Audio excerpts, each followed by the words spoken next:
মুখে দিকে তাকাইয়া সান্ত্বনা পাইল বলে আবু চলো এবার আমরা মক্কা নগরী ছাড়ব ভালো কিভাবে যাই আগে আগে আমরা চলে যাই পিছনে পিছনে আবু বকর সিদ্দিক উনি পিছনে পিছনে যায় এভাবে সিরা যাওয়ার বাদে উল্টা দিকে যায় মানে রবনা দল বাটে কত মোবারক মুছতে মুছতে যায় যাতে এই রাস্তায় আমরা গেছি কোনো ইহুদি টিয়ার না পারে যদি টিয়ার পায় যেন আক্রমণ করতে পারে আর আক্রমণ করলে যদি আমার বেলা ভাত পায় আমি আবু বকর থাকা এবং না থাকা একই ব্যাপার করবো সারা রাত্রি গেল দেখো দুইজনে মিলিয়া হঠাৎ করে একটা গুহার কাছে যাই পৌঁছাইয়া ওই গুহার কাছে যখন চলে গেল ভাই রাত্রে দেখো বসাইল সভাবে জানাই হজর ওপর নামাজে ঢোকাই গেল হইয়া ওইখানেতে নামাজ পড়ে আখেরিয়াম দিয়া নামাজ পড়া শেষ হইল ধুয়া ধুয়া হইল এখান থেকে দাঁড়াইলে দেখা যাবে ভালো আইতে বলছে ওরে আবু আসিয়া জানাই চলো আমরা এই গুহাতে প্রবেশ কইরা যাই সারাদিনই গুহায় থাকবো দুইজনে মিলিয়া আবার যখন রাত্রি দেখো যখন যাবে হইয়া গুহায় থেকে বাহির হইয়া রওয়ানা হইব এই কথা বলিয়া তারা গুহায় গেল ভালো আগে ছিল আবু বকর আমি বলে যাই ওর পিছনেতে দেখো আমার নবী ছিল ভাই ওই গুহাতে যখন তারা প্রবেশ করিল আবু বকর লক্ষ্য করে তাকাইল ভালো মনে হয় কত বছর সেখানে মানুষ তো যায় নাই মা করে বা সবু করে বাসা দিতে ভাই ওই রাস্তাটা অচ্ছিন্ন সেদিন গেছে হইয়া লক্ষ্য করে আবু বকর দেখিল তাকাইয়া চতুর্দিকে অনেকগুলো সন্ধ্যা দেখা যায় মনে মনে আবু বকর বৈশা ভাবে তাই এই সন্ধ্যাতে কোন শত্রু এবার আসে করে কোন শত্রু যদি আমার দলে ক্ষতি করে আমি যাব ক্ষতি হইয়া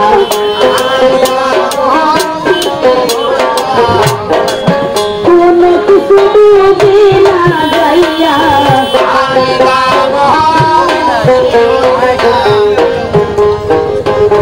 কি করলেন দয়াল গো আপনি এত রাস্তা হাইতে আসছেন আমি বসি আপনাদের মাথা মোবারক আমার দুই জানুয়ারিতে রাখেন আপনি একটু ক্লান্ত হয়েছেন একটু কপট খুলে যান আমার দয়াল নদী আর করে না দেরি আবু ওইভাবে বসছে সুন্দর করে তার মাথা মোবারক কি একটু কপট খুলে গেছে কিন্তু এর আগে লক্ষ্য করে দেখেছে অনেকগুলো ঠান্ডাই আছে তার মাথার পাগুড়ি ছিঁড়ে টুকরা টুকরা করে সকল ঠান্ডায় নীল বন্ধ করে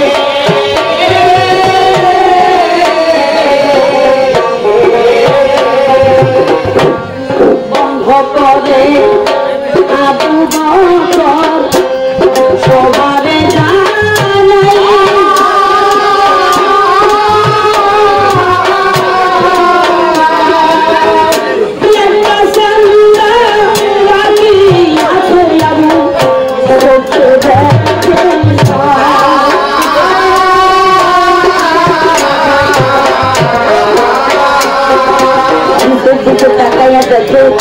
বাবার একটা ঠান্ডা বাকি আছে এবার লক্ষ্য করে দেখতে চাই বস্ত্র গেছে ঘোরাইয়া কিভাবে এই ঠান্ডা বন্ধ করে কিন্তু মনে মনে ভাবতেছে এই ঠান্ডায় দিলে কোনো শত্রু এসে বুঝে আমার দলে করে এই মনে করলাম তার ডানটায়ের গুড়া দিয়া ও গর্তের মধ্যে না পাইয়া কিন্তু দেখেন লক্ষ্য করে ওই গর্তের ভিতরে একজন ব্যক্তি যুগে যুগে তপস্যা করে এই রাস্তাতে লাগবে নদী গো আমি দেখবো নয়ন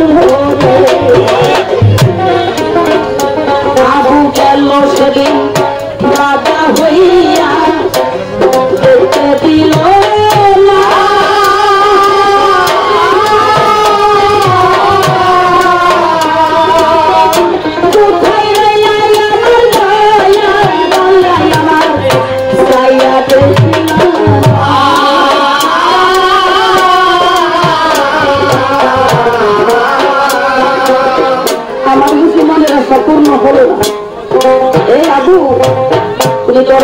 এটা তোমার পাশ করাও, আমি আমার দলের দর্শন করবো।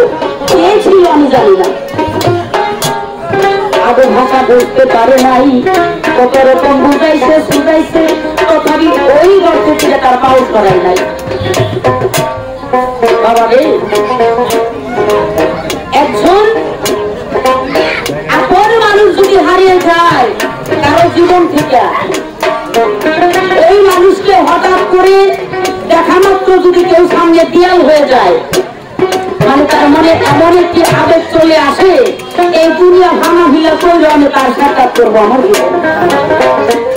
কিন্তু তারা তো এটা করতে পারে না, আমি মনের দুঃখ রাখতে না পাইরা একে একে দেখো কিনছি সরল, ওই আবু এই মারে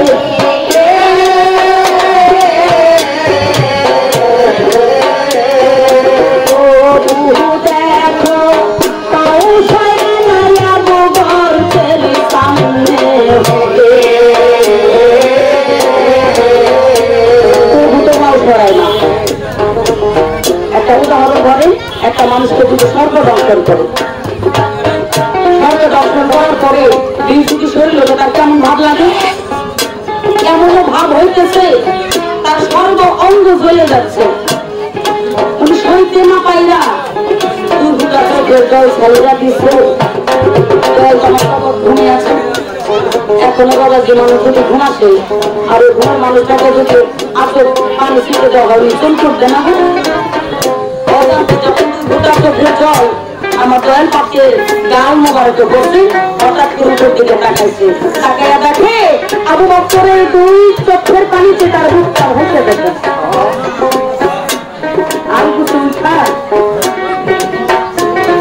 আমার দয়াল নবী বলছে, আবু তুমি কাঁদতেছ, তোমার কেউ মারছে?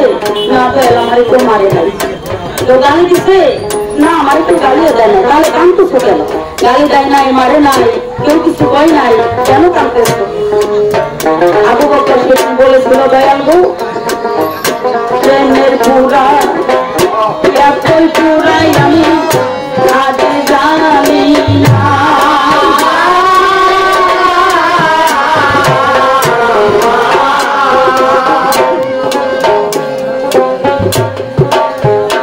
ওদের ঘুমাতে ভালোবাসি আমার অঙ্গ হইল।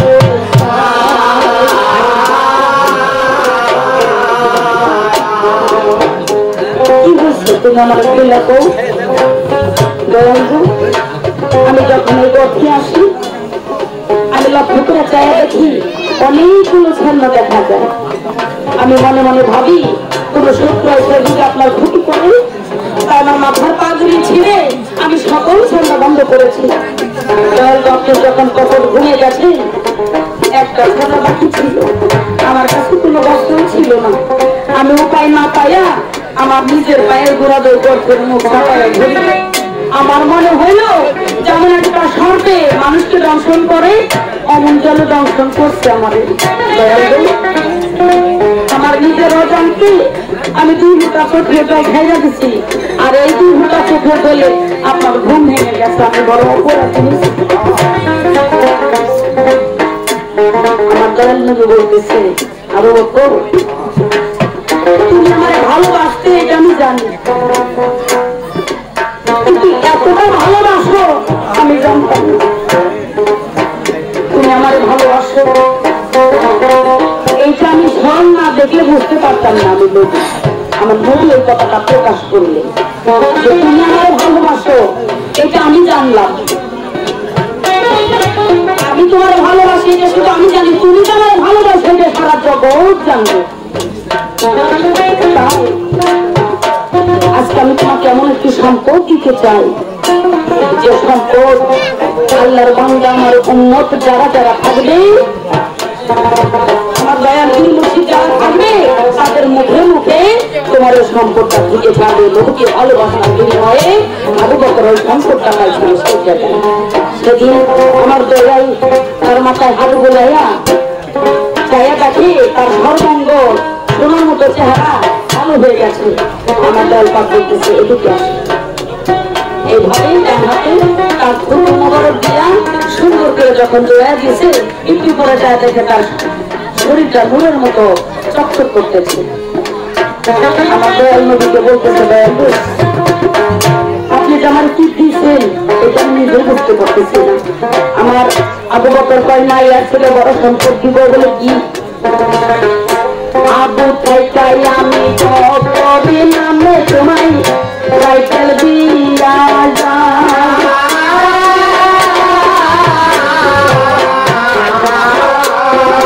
ভালোবাসা বিনিময়ে তোমায় উপহার দিলাম।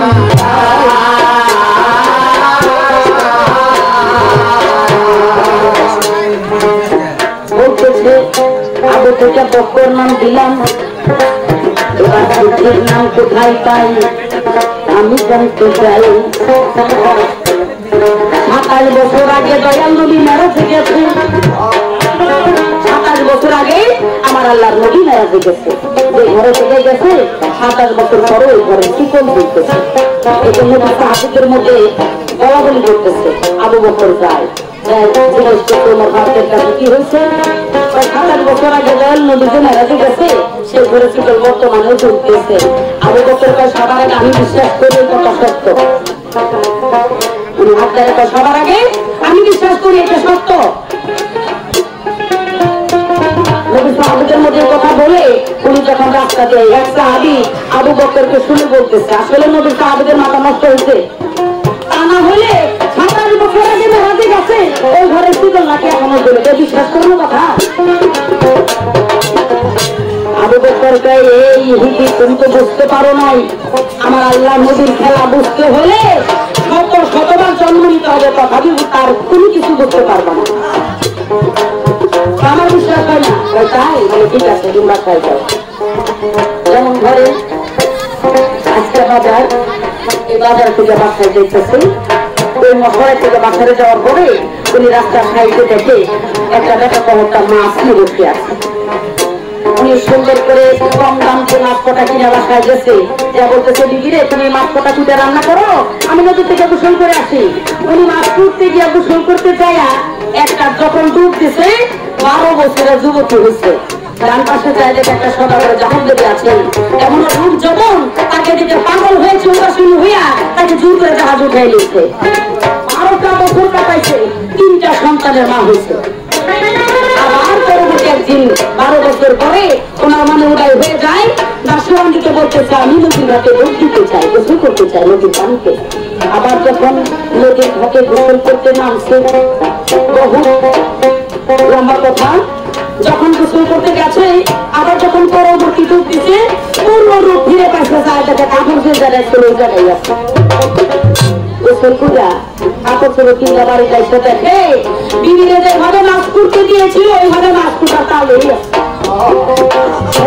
এই বিবি বলছোটা কি আমি তো বুঝতে পারি নাই, আমি নদীর ঘাটে গেলাম গোসল করলাম 3টা সন্তানের মা হইলাম, 12 বছর কাটাই দিলাম, আর তুমি মাছ কুটার তালে আসো কেন বিশ্বাস করি। তার বিধি উত্তর করে আমার মনে হয় আপনি 10 থেকে 15 মিনিট আগে গেছেন, আল্লাহ খেলা দেখছেন। ওর জীবনে 12 বছর কত হয়েছে আর এর জীবনে মাত্র 10 থেকে 15 মিনিট সময় নিচ্ছে। পাগল হইল আর নদীর জন্য নদী কোথায় গেলেই পাবে,